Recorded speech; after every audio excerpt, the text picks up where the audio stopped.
Hey there guys, Mike here, Mike's DVDs and Blu-rays collection's back. Just want to do a little update, little check in with you guys and stuff. Recently, I was in the hospital. I had a total elbow replacement, and it was kind of scary at times. My blood pressure dropped kind of low a few times. Had to get some blood and stuff like that. But yeah, it was pretty major elbow replacement. It was actually a revision, but he did it differently. Ever since 2015, I've had that would be the fourth um, operation for the elbow, the left elbow. The first time I got it done in 2015, it lasted until 2019. So at that point, I got a revision. And then in 2019 to 20, gosh, how long did that one last? 2023, I think. It lasted like a couple more years, and then I had to get it redone again. And then this past April of 2025, yet again, it was going to be the third revision. And once they got in there, had a lot of issues with the humerus bone and stuff like that. And they were not able to put an actual implant in at that point. So I went from April until October without any elbow joint at all in my arm. I was completely elbowless, no implant, no actual bone, nothing. Which is surprisingly, you could be quite normal with that. I mean, I could drive a car easily still. I could do, average things around the house and stuff, nothing major. But yeah, Um, and then I had some issues with a couple months ago with, I had a possible stroke, which ended up being kind of they're still kind of in the gray. It's like, was it a stroke? But one thing they did pinpoint was I had my one of the nerves in my left arm had kind of moved the radial nerve, which kind of controls your pinky and your index finger, or not index. What's this one? I don't know what this one. And your ulnar nerve controls your thumb and index and middle finger. So the radial nerve, it was something called radial palsy, which means, it was basically not working. It was just off track. It was stunned. It caused my arm to completely not be able to use it. Hand had a lot of numbness and stuff. So that way, when I went to the hospital with the whole stroke thing, it was a little trying to figure that out. It's like, was it a stroke or was it this radial palsy only? But at this point, I went and saw my surgeon, and he basically said that's what it is. It's radial palsy. Let's set you up for a surgery again, but this time I'm going to do it really different. This time I'm going to use some cadaver bone, which is from a cadaver. They do that. It's medical science is amazing. It's not a bone, but tissue, almost like a concrete. They kind of take some bone, donated bone material. They kind of make kind of almost like a paste or like a concrete from it, and kind of slap it on the bone there and strengthen it and stuff. Because I had a really weak humerus bone. Because the whole reason all this is it wasn't from injury or anything. It's like I have a bleeding disorder called hemophilia, and I've had it always since birth. And I am known as a severe hemophiliac, type A, which is the worst of the worst. And so all through my life, my left elbow was always a target joint. That means it was the one that would always swell up. And what hemophilia is my blood doesn't clot properly, which isn't, if I get a cut, I'm going to bleed to death. That's all just It's just bad humor. Over the years, you hear hemophiliacs like, "Oh, you're gonna cut yourself and bleed to death," but it's mostly inside, like joints, your elbow, your ankle, your knee, hips. I can get muscle bleeds and stuff. Now, most normal people, that happens to them too, but their body properly clots the blood and it heals up, and you don't even really know about it. A normal person, it just works. Your body's working and stuff. So say you went out and had you worked extra hard in the yard, or you were up on the roof and you roofed your house and you mowed the yard and you did a bunch of like strenuous activities and stuff, and maybe you tripped and banged your leg on something, I don't know, but anyways, you'd be really sore and everything, but right then you're having some bleeding going on somewhere in your body, but your body heals itself on its own. But see, with me, what would happen would be my elbow, for example, would just swell up because it's missing that gene. It's the factor 8 gene, and with me, my elbow would just swell and it would be stiff. And like when I was in school as a little kid, I would have to wear like a sling to school, and people would be like, "Oh, your arm's not broken," because it would take 2-3 days, and after taking a treatment, it would heal up. But like with me, my treatment consists of a blood clotting factor. It's in a freeze-dried form. You put sterile water, mixes with it, comes in a kit. You take like a 25 gauge butterfly needle, which you've probably seen in the hospital. It's got a little needle with a hose, little tubing, hooks to a syringe, and stuff. So my whole life I've had to hit a vein and put that in my system. That's the only way to do it. You can't drink it. You can't, So, when I was little, up until about I don't know, I want to say 6 or 7-ish, I would have to go to the hospital every time I would have a bleeding issue. It could be 2 o'clock in the morning, wake up my mom or dad and be like, I'm having a bleed, it hurts, and and then my dad would have to get up at 2 o'clock in the morning, take me to the big city hospital, the city hospital that deals with it, which would be in Louisville, however you want to say Louisville. It's Louisville, guys. And wait in the emergency room for 2-3 hours while they mix up some stuff and get you. The nurse would give you the shot and you'd go home. And then say my dad would have to go to work at 9 o'clock in the morning, after being up all night and stuff. So, but eventually, around early mid 80s, home treatment came along. My dad got trained in being able to administer it by sticking me with a needle in a vein and giving me my shot, which basically being certified as like, say, a phlebotomist basically. So my dad did that until I was in my teen years, and then I learned to do it. But it's very normal for young hemophiliacs to learn on their own now and do it when they're even 8-7 years old, giving themselves their own medicine and stuff. But anyways, that's what fixes that. But see, in the meantime, your joint is bleeding inside. It's swollen. All that blood gets in there and it eats up the cartilage, which is, between the bones. Like, say the knee's like a hinge.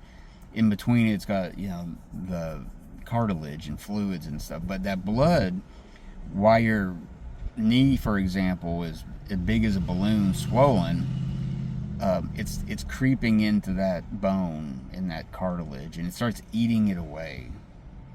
And after multiple bleeds all through the year after year, eventually, when I was like 22, I had to get a total knee replacement, which was really weird because I was told by doctors then that like this mainly is like either a catastrophic injury, car wreck or something, or or someone who's an elderly person who, their knees just wore out and they get a knee replacement. But see, I was really young to get that, and everything. But eventually, after years go by, the elbow became the issue.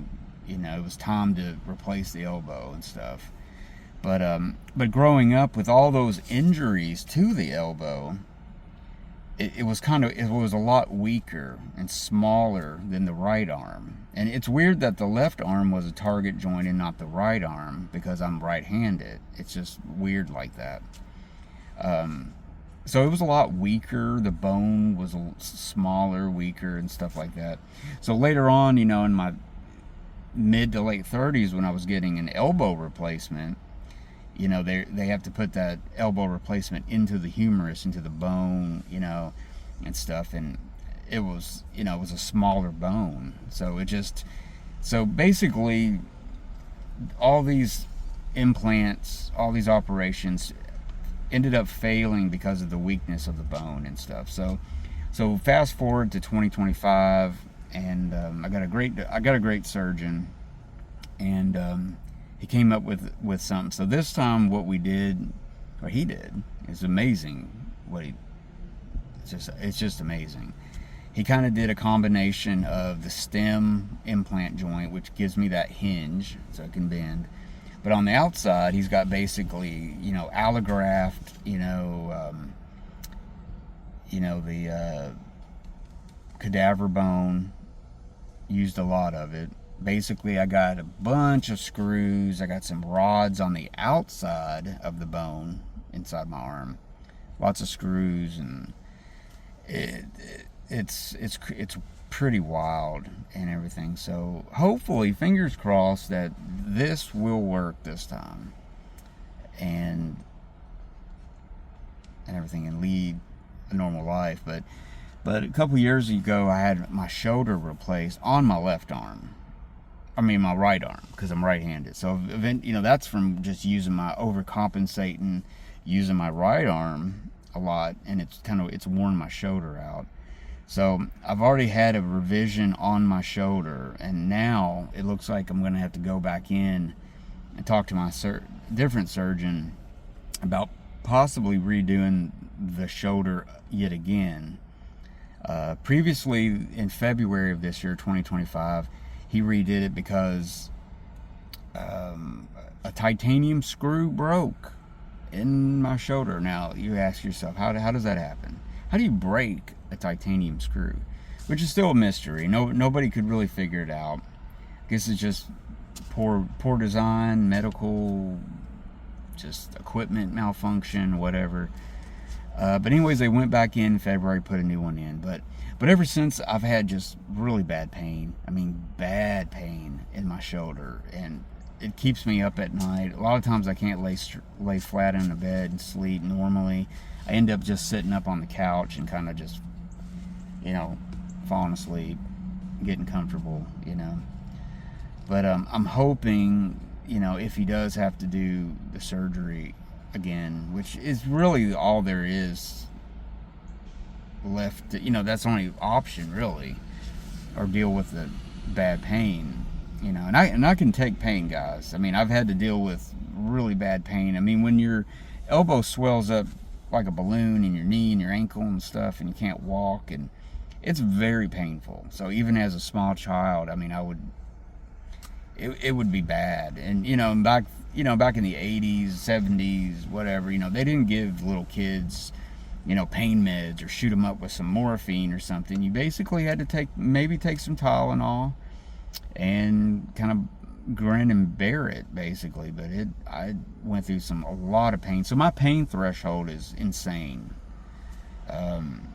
So the fact that my shoulder is killing me, hurting me the way it hurts.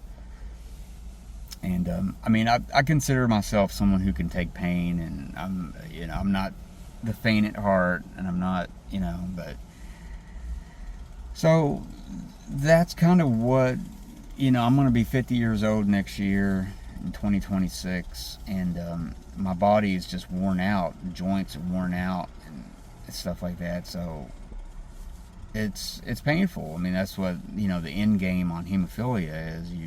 You get really crippled up, basically. But, you know, thank God I can still walk and everything. So, but anyways, you know, hopefully this is a successful, I look at this as a successful elbow replacement revision again.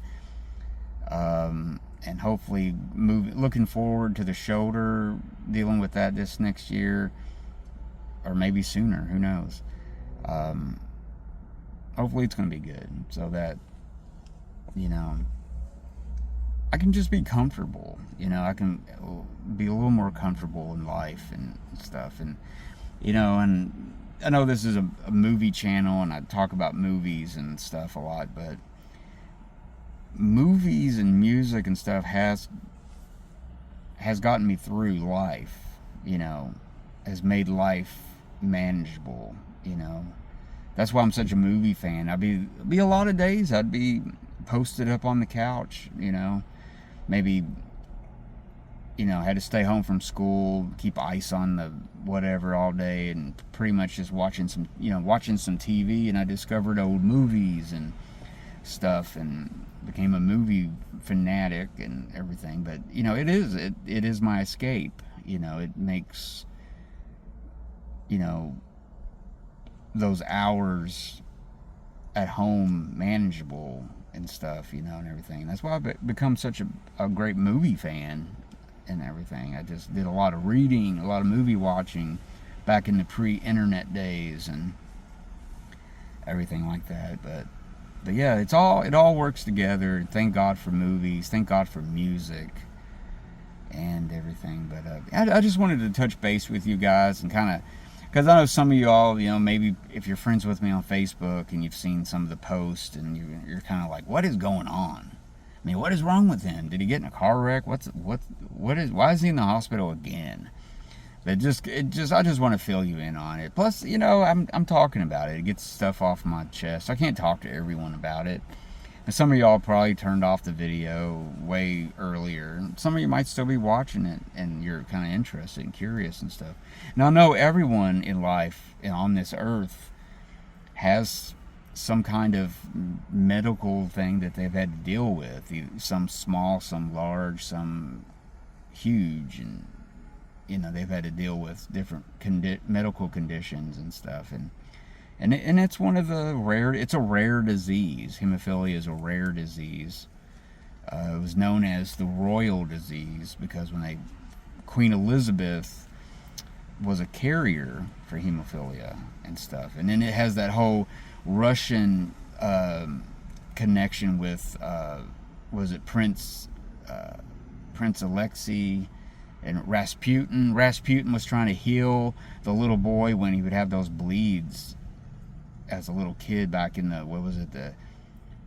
late 1800s, early 1900s, whatever. So that poor little boy would lay there and just cry in pain and suffered, and crazy Rasputin came along and tried to heal those bleeds and stuff, which is fascinating. It fascinates me and stuff and everything. But it was once known as the royal disease because maybe every hemophiliac on earth is related to Queen Elizabeth somehow or something. I even saw, it's funny if you want to Google it, look it up. There was a Doctor Who episode where had something to do with Queen Elizabeth, hemophilia, and werewolves. That werewolves had some kind of connection to hemophilia or something. It's strange. I don't know what incarnation of Doctor Who it was. Probably one in the last, say, 15 years or so. So if you want to look that up, that's kind of interesting for you Doctor Who fans out there. But yeah, it's fascinating. You know, I'm on this adventure. I'm almost 50 years old. I've heard everything. I've seen everything. And I just keep on rolling, man. I just roll with it. You know, just roll with, keep on trucking. You know, that's what I do. I just fall off the horse, get back on it. You know. I'm going to keep doing that until I can't anymore, but yeah, there you go. I just wanted to talk to you guys about that. It's crazy. I mean, maybe there's some other hemophiliacs that might run across this video and listen to it and stuff, and you have your own story, which is fascinating. I should write a book, maybe, Lots of crazy, weird stories over my life of just dealing my life period, but then with the disease mixed in with it. So I'm coming up on 20 minutes here. I think I will cut it off. But yeah, I'd love to hear from you guys in the comments. Give this a thumbs up if you enjoyed it. Yeah, and if you're new to the channel, think about subscribing. Hey, you like weird medical diseases and you like movies? Maybe you should subscribe to my channel. There you go. The 2-for-1. So there you go, guys. So thanks for listening to me gab and blab for 20 minutes, and see you guys later.